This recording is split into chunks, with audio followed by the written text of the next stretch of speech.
birthdays are important. One asks, who is the birthday boy, the birthday girl? And a child is very much aware, once it realizes that it has its day, that it is the center of the solar system for that 24 hours. And so, we need to honor our Blessed Lady on her birthday. We are, after all, her family.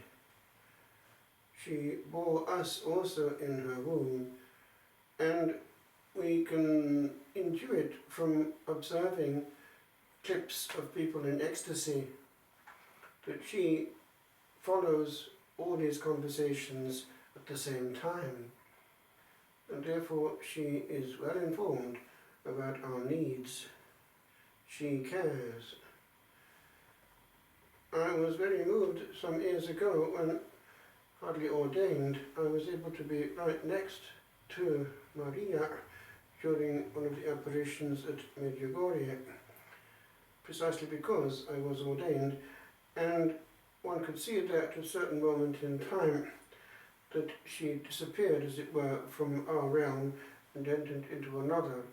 It was quite obvious that this could not be put on.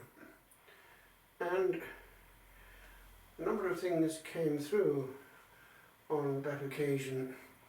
The Blessed Virgin remained longer than usual at that apparition, and it was explained to us afterwards that it was something that had greatly pleased her to have a large number of priests around on that moment when she was coming. But we had been warned before that occasion that there had been another occasion when she had been late, about 10 minutes. And the reason was that the priests actually were sitting, as it were, at a theatre waiting for an event, and were relaxed and not comporting themselves as heaven wanted. Now, if that's the case with our Blessed Lady, what should it be for her own Son?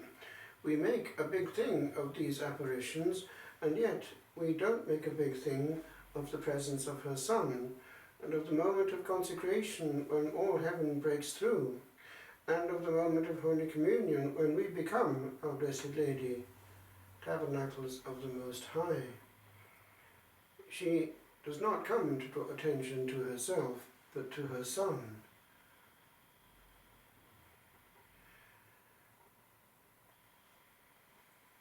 In the early stages of those apparitions, quite a few puzzling things happened. One was that people wanted to come close to her, though they couldn't see her, and had some idea through the visionaries where she was. But some souls who approached her and, as it were, touched her without seeing her, caused great pain. There was sin on their soul, and Our Lady could feel it and reacted accordingly. We need therefore to be aware that we come into the house of God in fear and trembling, and it is a place for cleansing also. And one of the things that upsets her a lot in our day is the fact that massively her Son is taken by assault, and people are in this state of unpreparedness. We have become presumptuous, as though we had grown up and didn't need what our forefathers needed when confession was regular and complete. We crash into our God without realizing the damage that we're causing to ourselves. But other things have come through as well. On these great feast days of hers, feasted in heaven and here on earth by the Church as a whole, she would appear dressed majestically in gold. But we have heard also that a curious thing has come through, in that actually historically the date of her birth was the 5th of August, which is curious given that that's the very day that she worked a great miracle after the cessation of persecution. The first ecumenical council after that cessation was that of Ephesus in 325, when precisely she was proclaimed Theotokos, Mother of God. And immediately afterwards something happened. On that very hot day in Rome, she caused snow to fall at one particular spot, Esquiline Hill, and on it was built, on the very spot, the first real Marian church, still with us to this day, St. Mary Major's. So these days are days when eternity intersects with time, and they come through on our calendar and our memorial and our memory. And days are precious to us in our memory. I remember on this day in 1976 crossing the boundary which took me into enclosure. Peace at last. Heaven very close. Birthdays are marked by a birth certificate, and they are there as moments when we begin, but following on, eventually in time, on our tombstone will be that of our death. So there is a boundary. There are two boundaries. And those who begin their life sometime in time only have a certain amount of time. Some are born and die immediately, infant deaths. Others die unexpectedly. But a birthday is an occasion to look back and to see how we are spending time. It's also a moment to realize that each time is running out. It's rather like the sand in an old clepsydra, which we still have actually in our old egg timers. It's running out, grain by grain.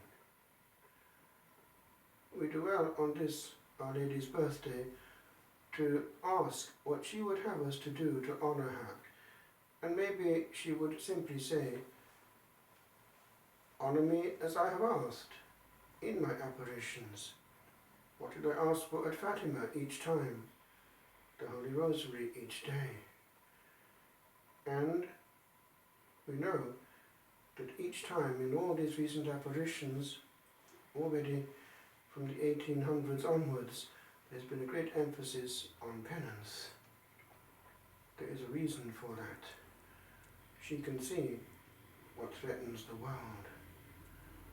We perhaps, in our generation, before we reach our last boundary, will have witnessed awful things. We don't know, she does. We only have the present moment.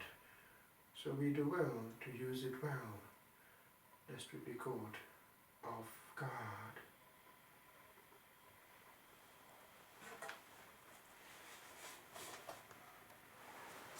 On this day we can honour Our Lady by dedicating our hearts with that of herself to the heart of her Son, knowing that she wants the heart, and that all that she does is for her Son, and wants us to go with her to Him.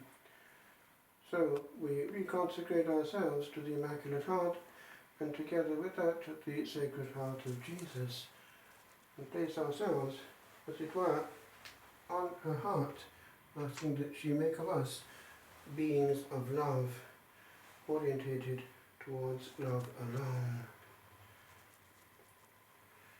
Hail, Queen of Heaven, the ocean star, guide all the ones who here below.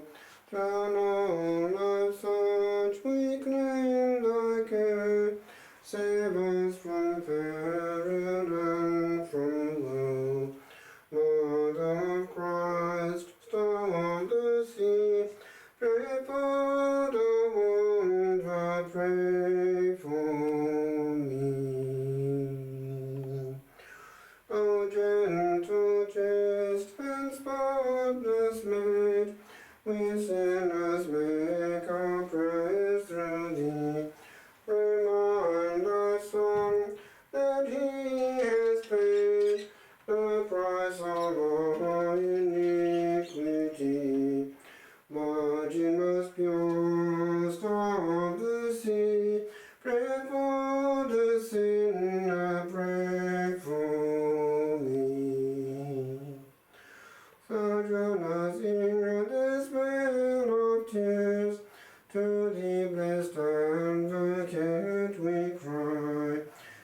King of sorrows, calm our fears, and soothe with hope our misery. Refuge in grief, star of the sea, pray for the mourner, pray for me. And while to him who reigns above, in Godhead one, in persons three, the source of life and grace of love, homage we pay on bending knee. Do thou, bright Queen, star of the sea,